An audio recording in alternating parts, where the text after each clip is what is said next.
गरीब घरातील नायक श्रीमंत घरातील नायिकेला पळवून नेतो. ते दोघे लग्न करतात आणि सुखाने संसार करतात. अशा हजारो कथानकांचे हिंदी चित्रपट आपण पाहिले असतील.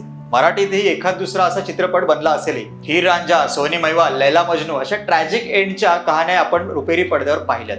पण त्या पलीकडे जाऊन समाजातील ऑनर किलिंगचं जळजळीत वास्तव चितारणारी प्रेमकथा मांडण्याचं धाडस कोणी केलं नव्हतं. समाजभान असलेला दिग्दर्शक नागराजांना हे धाडस केलं आणि साऱ्या समाजाने हा चित्रपट डोक्यावर घेतला. होय, ही गोष्ट आहे सैराटची. नमस्कार, मी विक्रांत नलावडे. मुंबई आउटलुकमध्ये आपलं स्वागत आहे.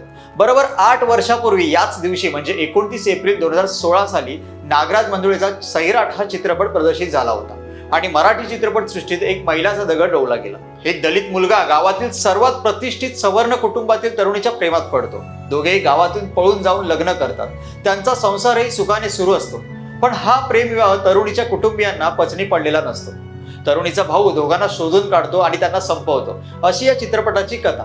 महाराष्ट्राच्या ग्रामीण भागात राहणाऱ्या अनेकांना ही कथा आपलीच वाटली. आताच्या नव्हे तर आधीच्या पिढीच्या प्रेक्षकांनाही ती आपल्या जवळची वाटली आणि मराठी प्रेक्षकांनी सैराट डोक्यावर घेतला.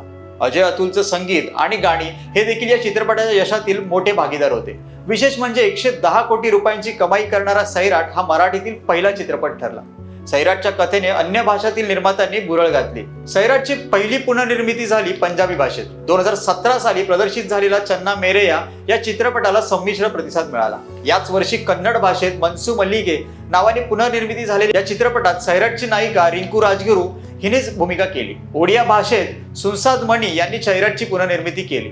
तर अभिमन्यू मुखर्जी यांची निर्मिती असलेला लैला ओ लैला बंगाली भाषेत बांगलादेशात प्रदर्शित झाला. 2018 साली शशांक खेतान दिग्दर्शित आणि करण जोहर निर्मित धडक हा हिंदी भाषेत प्रदर्शित झाला. यात ईशान खट्टर याने जान्हवी कपूर सोबत भूमिका केली. पण मराठीतील सैराट इतके यश अन्य कोणत्याही भाषेतील चित्रपटाला मिळाले नाही. प्रेक्षकांनी जितकं सैराट डोक्यावर घेतलं तितकंच समीक्षकांनी त्याला भरभरून दाद दिली. 2015च्या राष्ट्रीय चित्रपट सोहळ्यात रिंकू राजगुरू हिला चैतन्यदायी मुलीचे प्रभावी चित्र रंगवल्याबद्दल स्पेशल ज्युरी पुरस्काराने सन्मानित करण्यात आले. तर बर्लिन चित्रपट महोत्सवानेही सैराटची दखल घेतली. त्या वर्षीच्या महाराष्ट्राच्या फेवरेट कोण या पुरस्कार वितरण सोहळ्यात सैराटने 15 पैकी तब्बल 14 पुरस्कार पटकावले. सैराटला आज 8 वर्ष पूर्ण झालेत. असं असलं तरी सैराटची गाणी आणि संगीत तितकंच ताजंतवानं आहे आणि कथेनं प्रेक्षकांच्या काळजावर केलेली जखमही भळबळती आहे.